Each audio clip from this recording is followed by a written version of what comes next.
Check two. Just thought I'd come on late tonight. Do a quick one. Let's see. We're rolling. Wait a few minutes, let a few people fall in. Happy Thursday. I'm calling it Friday already. So we're going to get it started. Whoever shows. So I'm just waiting for my phone to go. Okay, there we go right there. Need to change my screen resolution, but I can't complain. You know how we do. If you got any cybersecurity questions, throw them in the box. Sure. I want to welcome everybody.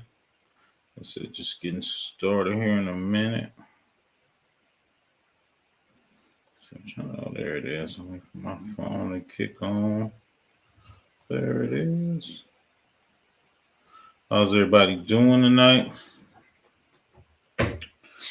Just adding to my Ukraine war playlist. So we're gonna hit StarLink, something I wasn't super familiar with. So I think we're gonna get started. Like I said, checking a few things.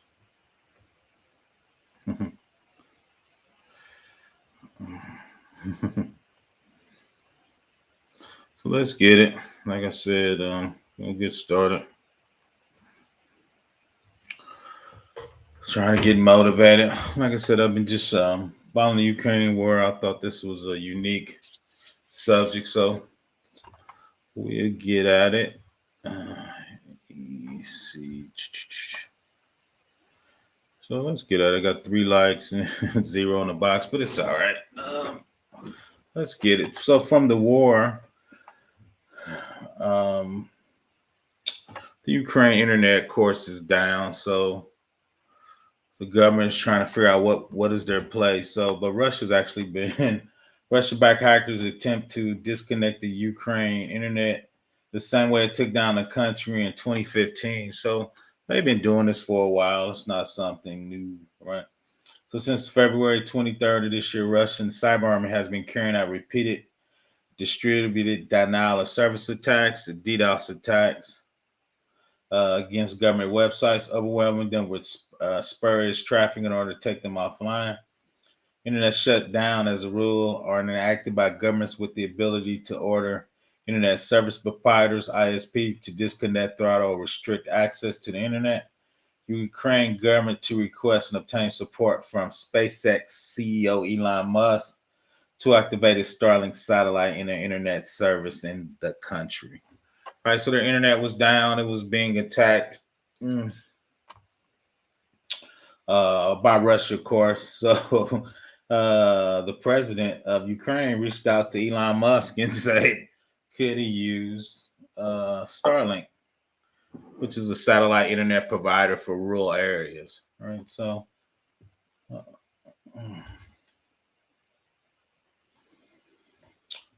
so this is Ukraine's one of their biggest ISP providers. I'm calling it Trillian. Major Ukrainian internet service provider Trillian had been temporarily knocked out in a blackout that mostly affected the northeast Kyiv region. Trillian users have reported the loss of fixed line internet service. Right, so Russia's been tearing them up, doing denial of service attack and physical attack on ISPs located in their country. So I thought that was something different when you see devastation from a physical attack. So that was once again a little different. But so your standard Russian versus Ukrainian. Russia up there, bot herd, botnet, ISPs, just flood them with internet traffic, right? Standard DDoS attack, nothing big, nothing outrageous, similar attacks born on most people. That's doing that. So once again, so standard denial of service attack. But when you talk about physical attack of war, right? Internet's down, physical connection. Some of those are bomb attacks, physical attacks, taking out ISPs, taking out power lines, taking out telephone lines, just a myriad of physical attacks when that actually happens. So that's kind of the bit difference when you're talking about from a call it a ground kinetic attack when you're actually taking things physically off the line. And how do you get those back up? So once again, Starlink is Elon Musk. It advanced satellites in low orbit. Starlink enabled video calls, online gaming, streaming, other high data rate activities that historically have not been possible with satellite internet. Users can expect downloads between 100 and 200 megabits per second and latency as low as 20 milliseconds in most locations. Right, so interconnected satellites, low orbit satellites around the world connect internet. Usually, like they said, rural areas, outlanding connections, mountain connections. All right, but if your country's down of war, you can actually hook up to Elon Musk StarLink. No physical connections, all right? Just stations similar to watching TV with dishes on your thing, but instead of dishes, they will be connected with satellite. The billionaire SpaceX CEO, which is Elon Musk, satellites into orbit, promising to deliver high-speed broadband internet to as many people as possible. After year of development within SpaceX, all right, and after securing 885 million in grant fundings from federal communication commissions at the end of 2020, Starlink picked up pace in 2021. In January, after 3 years worth of successful launches, the project has surpassed 1,000 satellites delivered in orbit. Starlink boasts more than 200 functional satellites orbiting the Earth that could do internet satellite, right? So just going to back up a little bit. So that's it. Once again, Ukraine's internet's been out. They reached out to Elon Musk, used his low orbiting satellites for communication, be connected to the world. And two, some of that's going to be for military communications too. All right, because we know Russia's shutting them down. According to the FTC, added Starlink to its database of broadband providers. The service was available in 0.8% of Americans as of December 2020, when Starlink was just launched in beta. At this point, 100% of the customers have access to max download speeds of 100 megabits and upload speeds of 10 megabits. Future FCC release will give us a good look at how much service grew in busy 2021 and update those posts in 2022. All right, we know those are going to be super high in 2022 because the Ukraine is going to use them for their internet connection. All right, so shout out to Elon Musk doing big things.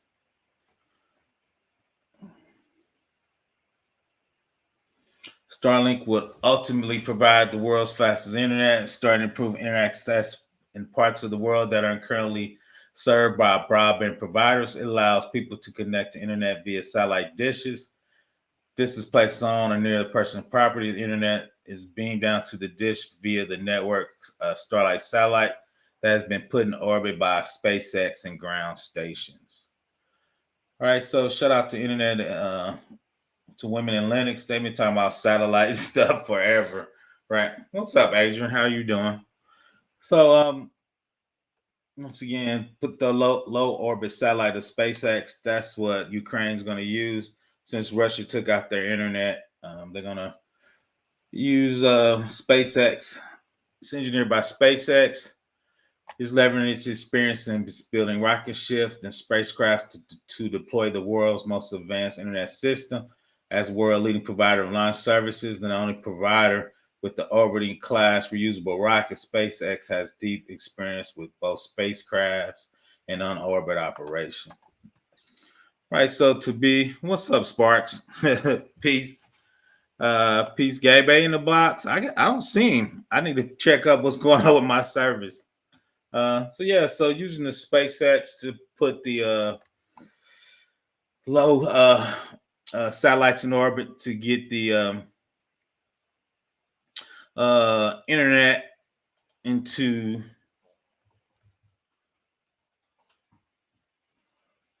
um, internet servers put back.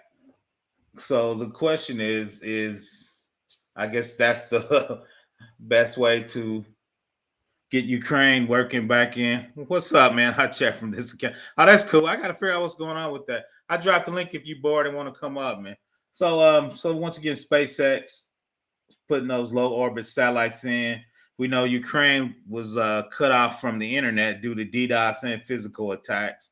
And we'll go back over there real quick. I know a lot of people joining in. So this is, I guess, their disaster recovery is going with SpaceX and the low satellites. So I thought that was interesting. The only issue with the satellites, sometimes long exposure, image distance of galaxies.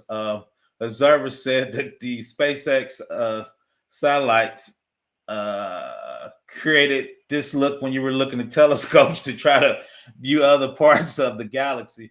So with all those 2,000 satellites low orbiting, sometimes they messed up your stargazing issues. So that was one of the issues with the Starlink satellites. Back in 2019, I guess they were reflective, but I guess they put the non-reflective paint on there.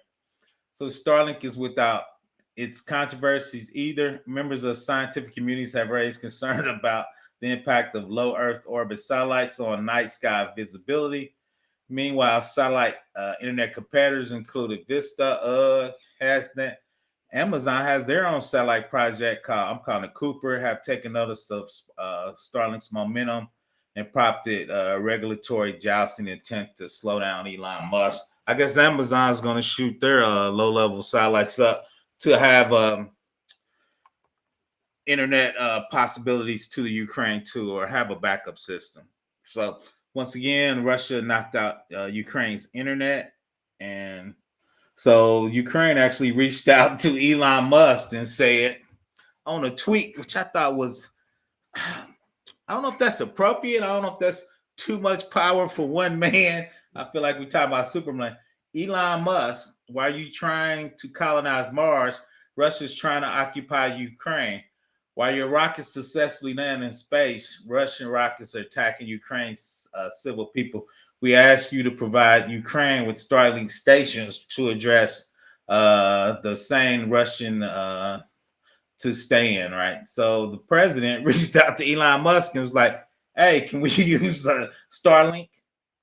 I just moved to Detroit so I'm a boxer. I'll chat with you on something concerning this later. I'm responding to Instagram right now. This man is crazy. Oh, it's crazy. 3 weeks. Like I said, I got one CISO and one CIO. I can't imagine having a bunch of customers. All good. So I guess my question is Elon Musk too powerful? They didn't reach out to the United States as a country. They didn't reach out to Congress. They didn't reach out to Tesla. They didn't reach out to the president of the United States. That's supposed to spell oligarchy. My bad. I forgot to spell check that one. But the president just reached out to Elon Musk and said, "Hey, man, can we get Starlink? You cool with that?" Elon Musk said, "Yeah." What if Elon Musk said no? Right? So can one man, control a whole country with when their internet's down? I just thought that I was thinking the same thing, that this can be bad for him. Yeah, too is. So is Russia gonna hate on Elon because he helped Ukraine? So I was like, I feel like I'm in a movie. He said too much power for one man, Elon Musk. So Elon Musk said sure. So they drop shipped them. This the boxes of the Ukraine and Starlink. And they just look like those little dishes on people's houses. They're higher speed. They connected. So they just shipped them over there. Right. So I'm like, okay, Elon, is Elon too powerful, man? Is he part of the cabal of the United States? I hear a lot of people talking about the cabal, right? So is Elon part of the cabal? Once again, what if Elon said no? Now, is he going to be on Russia hit list because he's helping Ukraine? Is he going to be in the United States good graces? I was surprised we gave him like $1 billion of funding, man, to get it started. All right. So, I mean, is that a fair shake if you're Amazon?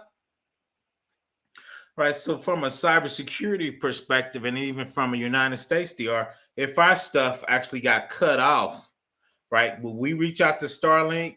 Are we going to help Amazon get their satellites up, right? So if Elon gets hit, we can go to Amazon. If Amazon gets hit, we can go to Elon Musk, right? We have disaster recovery for the United States and two different satellite companies.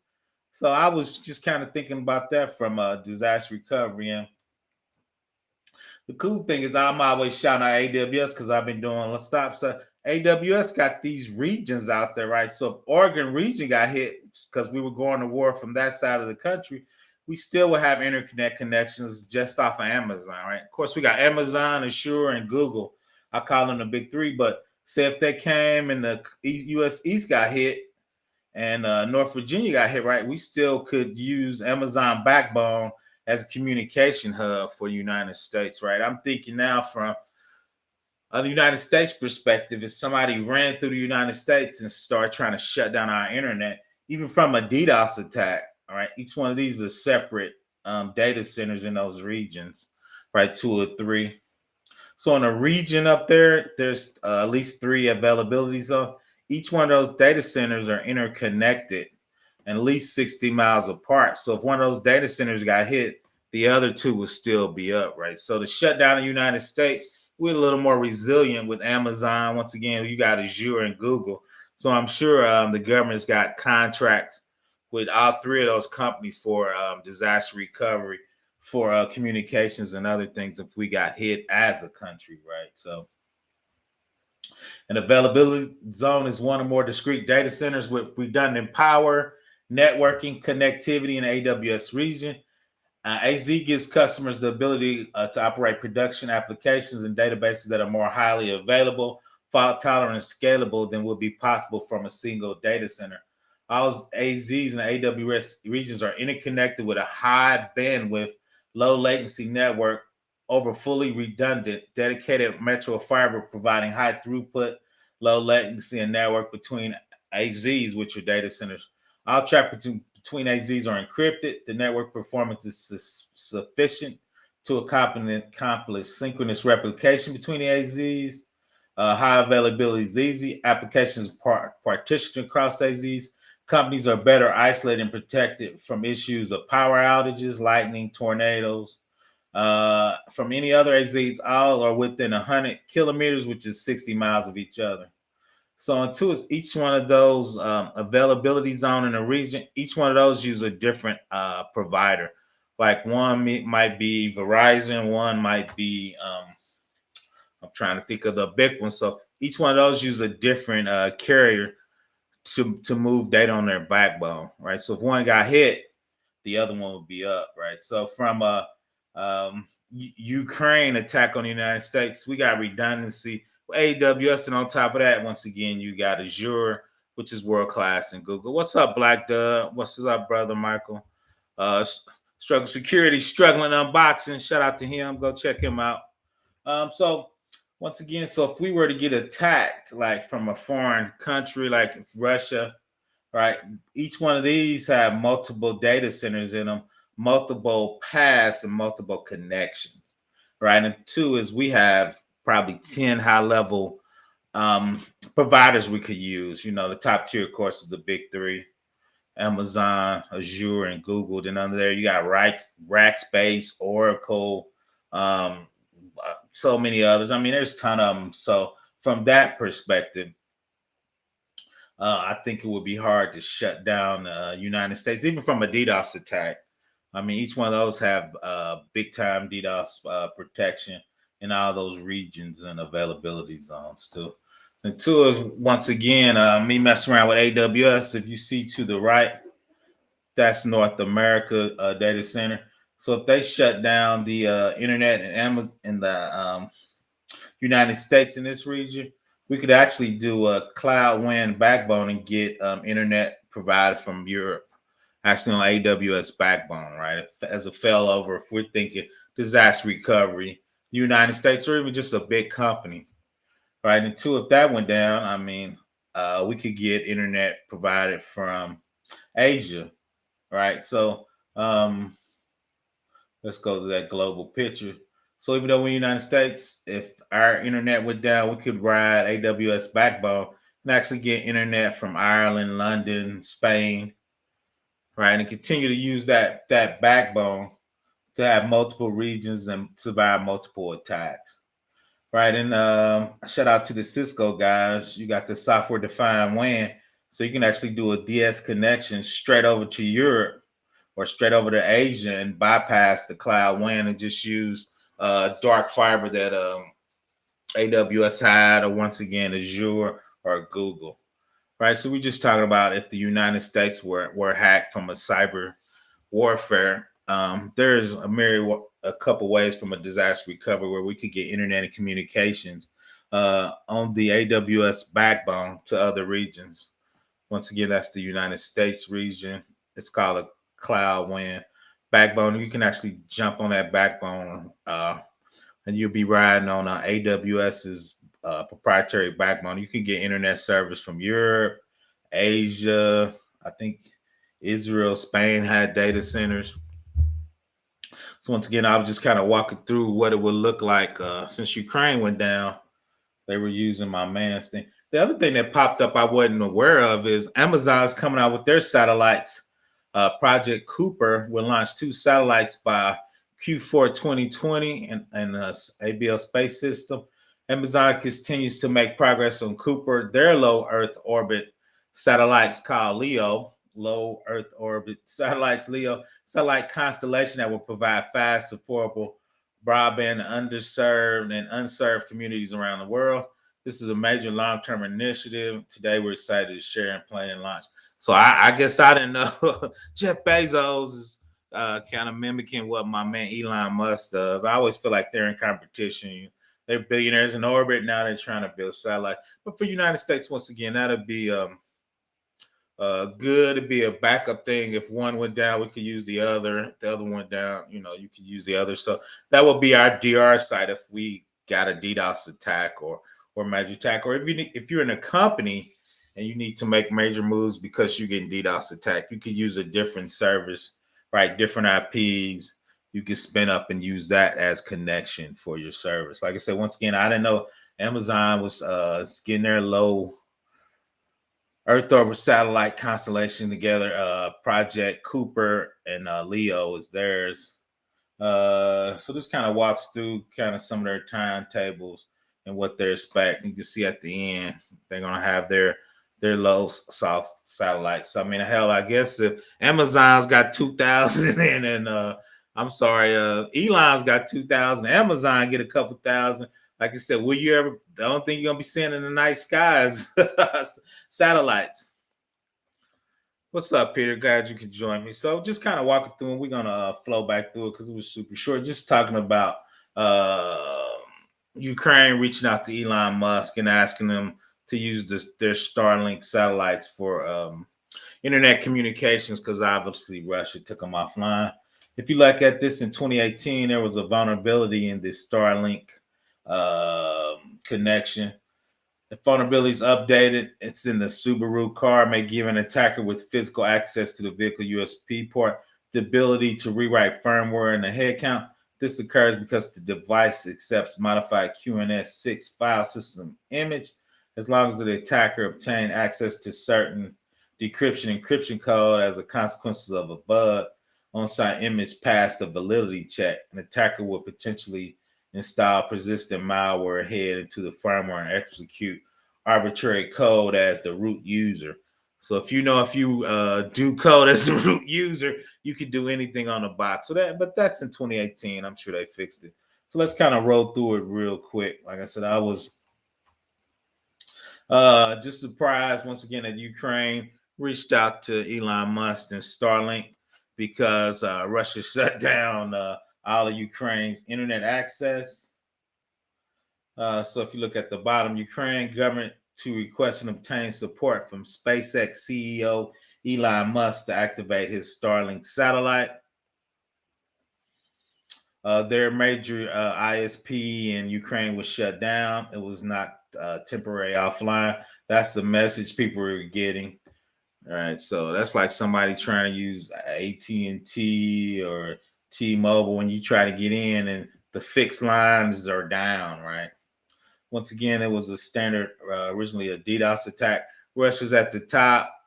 They the bad guy hackers pushing packets and too much information to Ukraine at the bottom. It's overloading their internet and they can't operate their internet, right? Two is with war, they're taking out physical connections, poles, transformers, and internet connections physically down, right, in war. So they knew a couple ways to attack them, right? You got the software and the hardware being taken down from a war standpoint.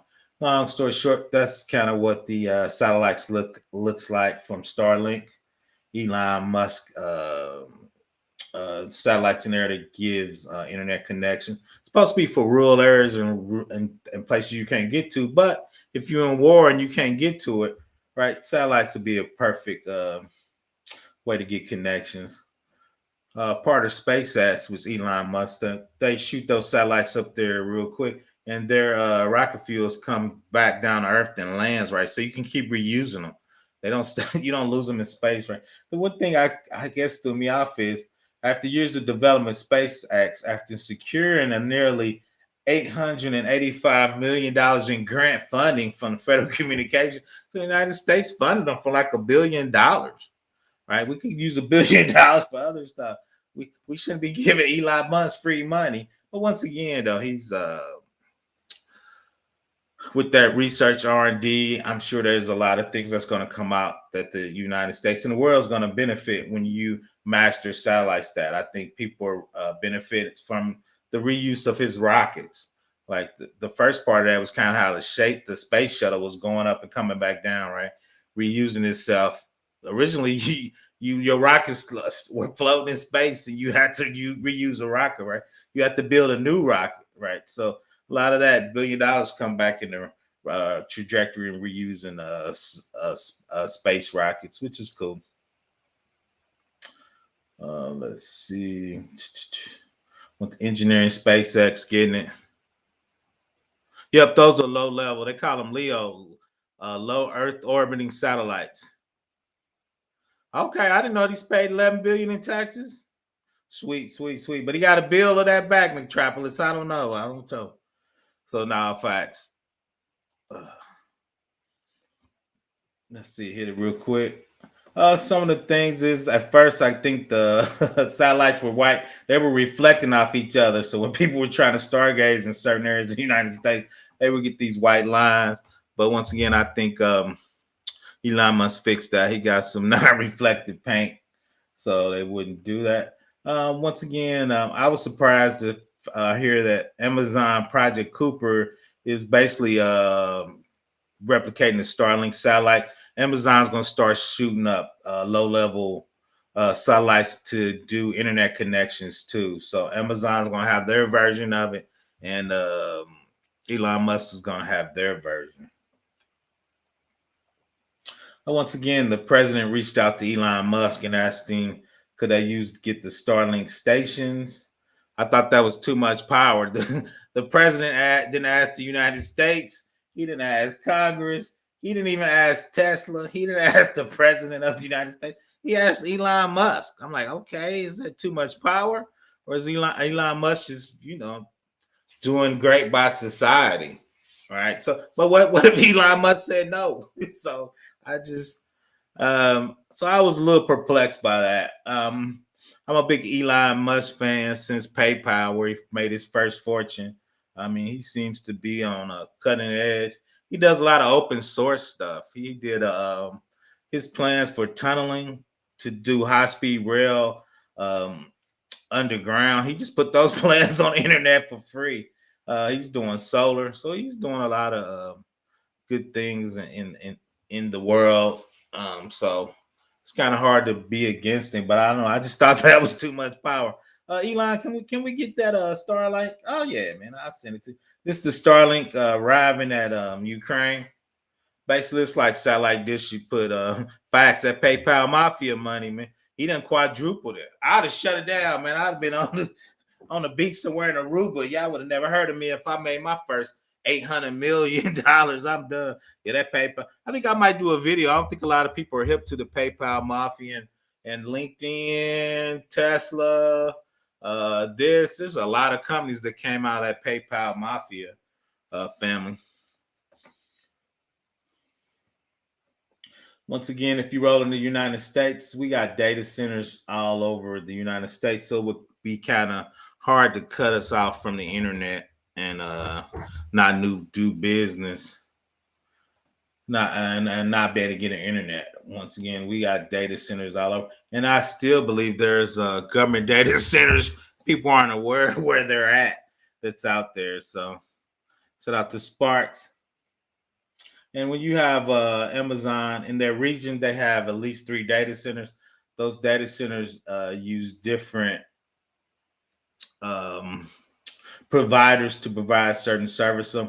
So if T-Mobile, each one of those 3 has a different provider. So if you hit one and not the other one, and they're at least 60 miles apart, right? So once we look back, each one of those orange boxes is a region.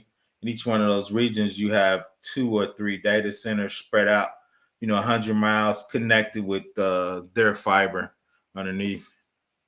Oh, facts. NSA server farms are real.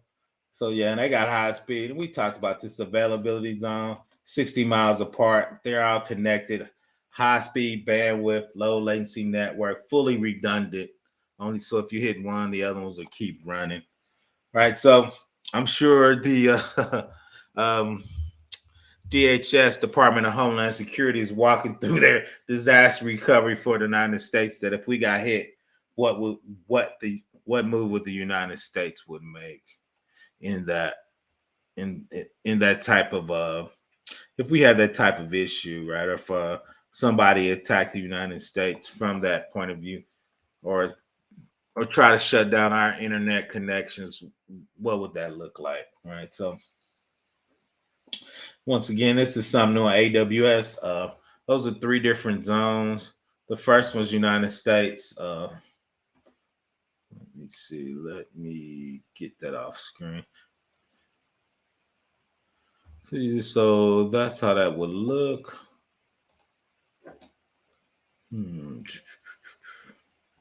So the first zone is the United States there, then Europe. So if we actually got cut off from the United States, that cloud win, you can actually get on AWS backbone. We could be getting internet from Europe or AWS, even if we were from the United States zone, right? So once again, I'm sure Department of Homeland Security is going over their disaster recovery plans. And once again, I was surprised that Amazon's creating their satellite. They're going to start launching those in Q4 2022. It's called Project Cooper. Low Earth orbit satellites called Leo. So once again, Amazon's going to kind of replicate what Elon Musk is doing. So we have 2 versions. Once again, they said unserved or underserved communities. Once again, when you're at war, everybody meets those 2 requirements. So that will hopefully be another service in a couple of years we could jump on and use and be a disaster recovery or backup plan if the United States ever got hit. Now, those are different. These are just for internet connections, but they might have GPS on there and they might want to sell it to the military. Right now, when I read it, like if you look up Amazon Project Cup, they just said it was for internet connections. But to keep track of satellite in in orbit, you got to have some kind of GPS systems to know where all your satellite. I'm sure they're gonna have some military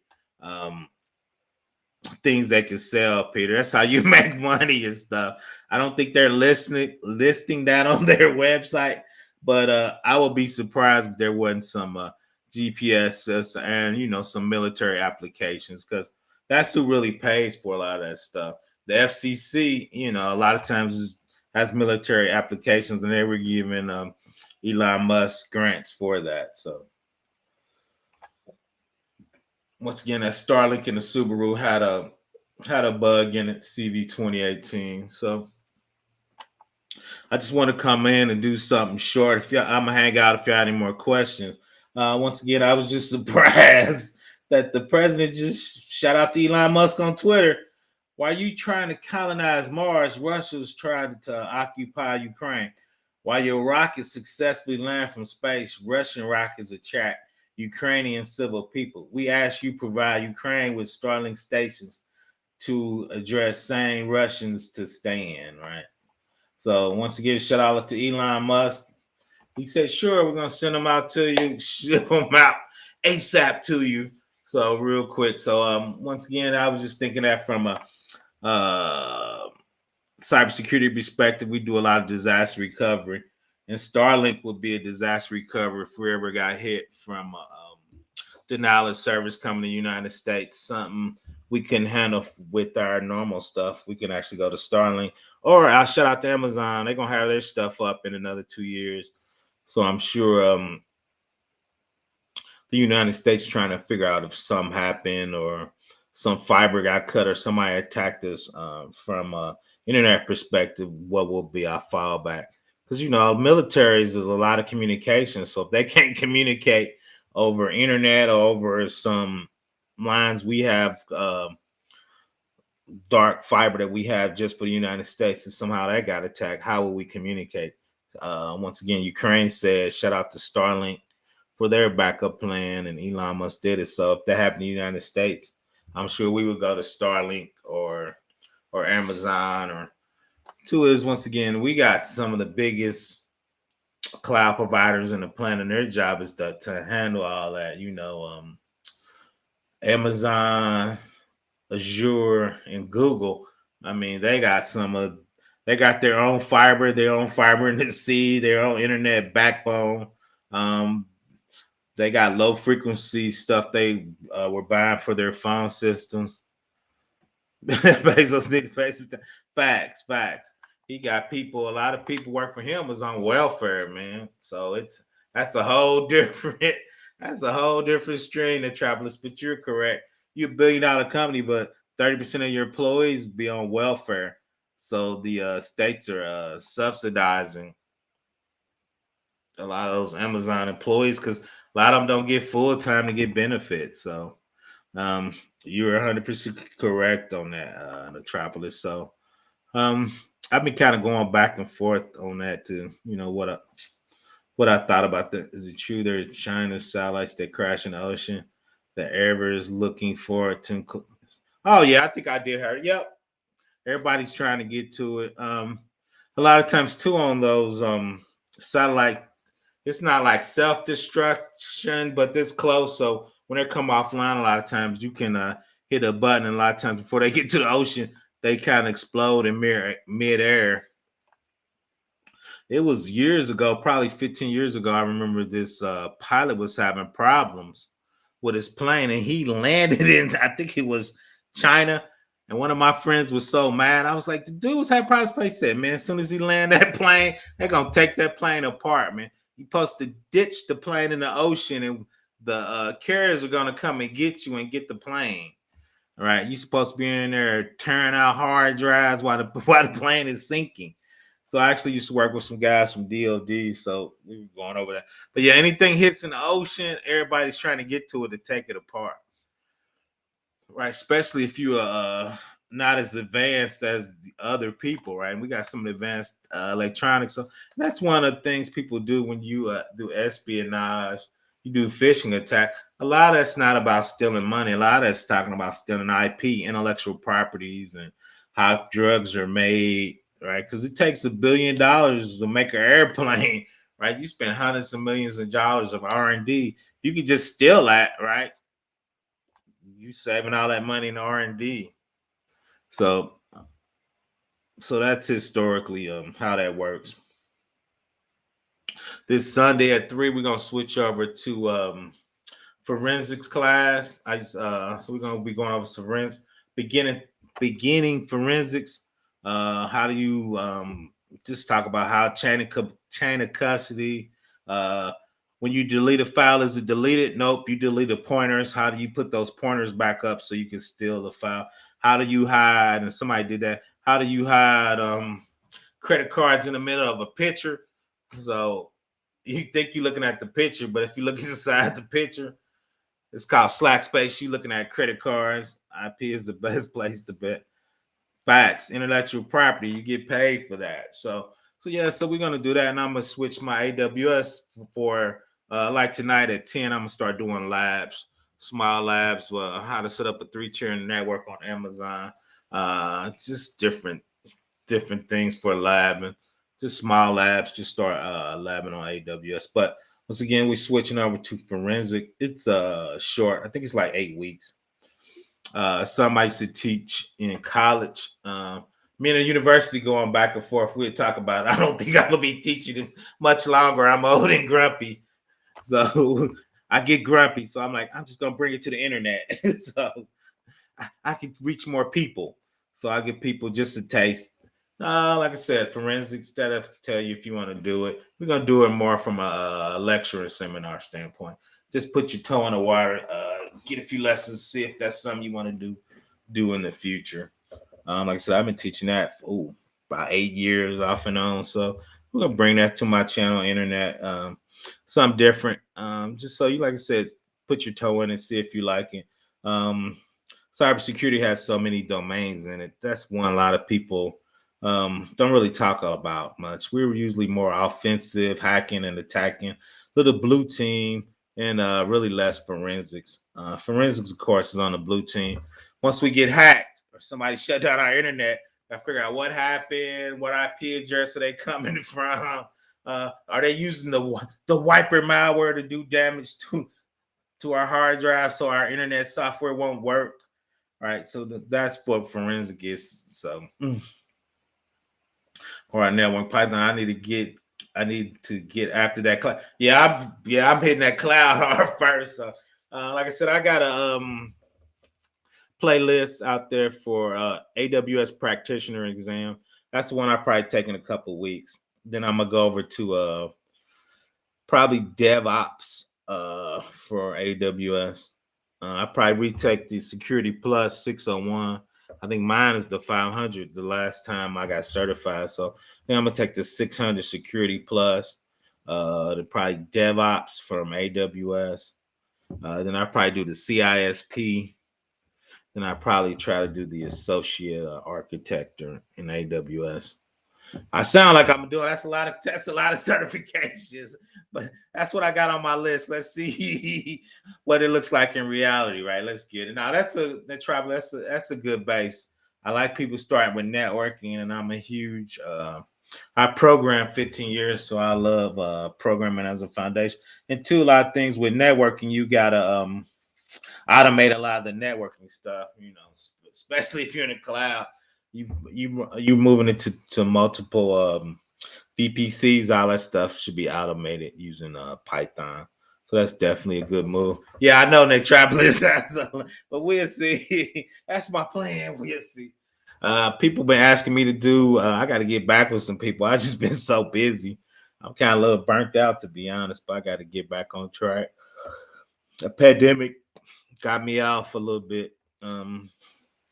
Just kind of grinding. But once again, Russia shut down Ukraine internet. Russia reaches out to Elon Musk.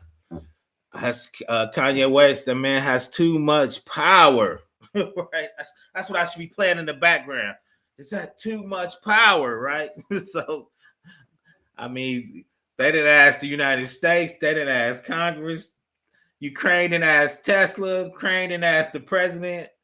He asked the oligarch, which I need to do spell check. I was getting my files like he went straight to Elon Musk with a tweet. Elon, oh, here you go. Like again, what if Elon Musk said no? Right then now, right. So and two is if that ever happens to the United States, what's our disaster recovery? What's our pathway forward? Right.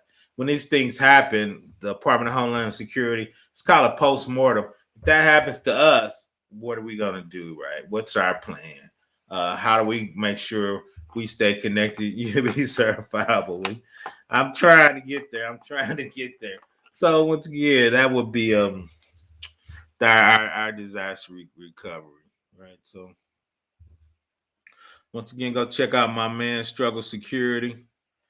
He's doing it big. Shout out to Peter Investor M. I'm always on Before the Billions with those guys. Go check them out. Shout out to Adrian Nash. Shout out to Sparks says he's always supporting me, checking my videos out.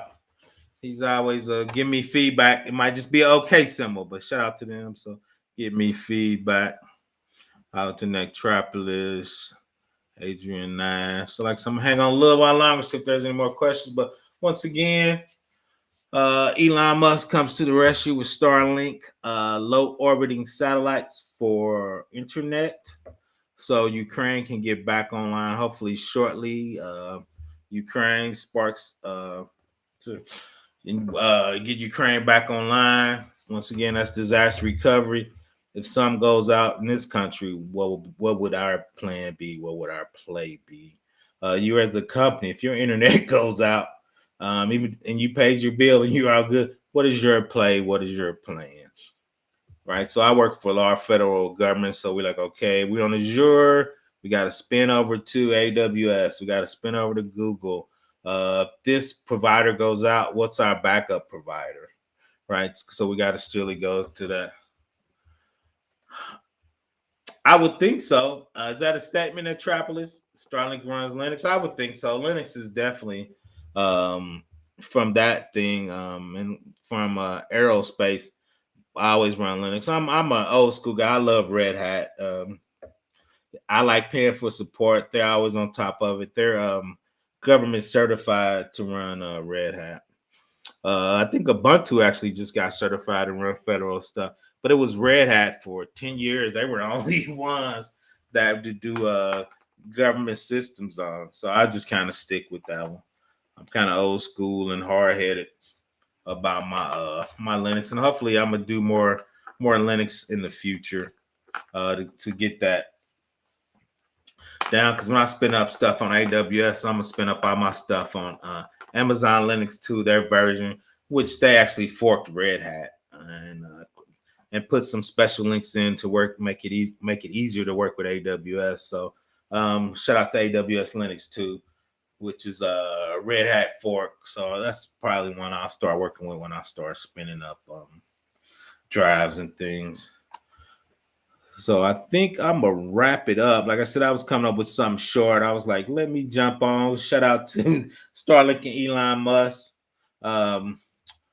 making it possible for Ukraine to come back up. Once again, I think that man has too much power, but he developed it all. He's funded it all. He's making those major moves. I want to wish everybody TGIF. I'm calling it Friday because I'm about to go to bed in a minute. So when I wake up, it'll be Friday.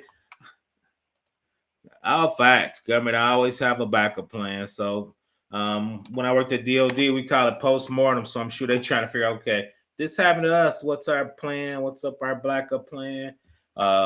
We going with these three vendors, like, the big three, AWS, Azure, Google. If that don't work, we need to get our Starlink on, right? If they're shutting down that. So I want to wish everybody a good night and happy Friday. And the weekend's close. Just check out my videos. You can always reach out to me. And I need to go check my email. Professor Black Ops, all one word, at gmail.com. And I'm about to go check my email right now. I'm behind. Once again, happy Friday. I'm out. Thanks for checking me out. And I'm sure I will see you on these YouTube streets.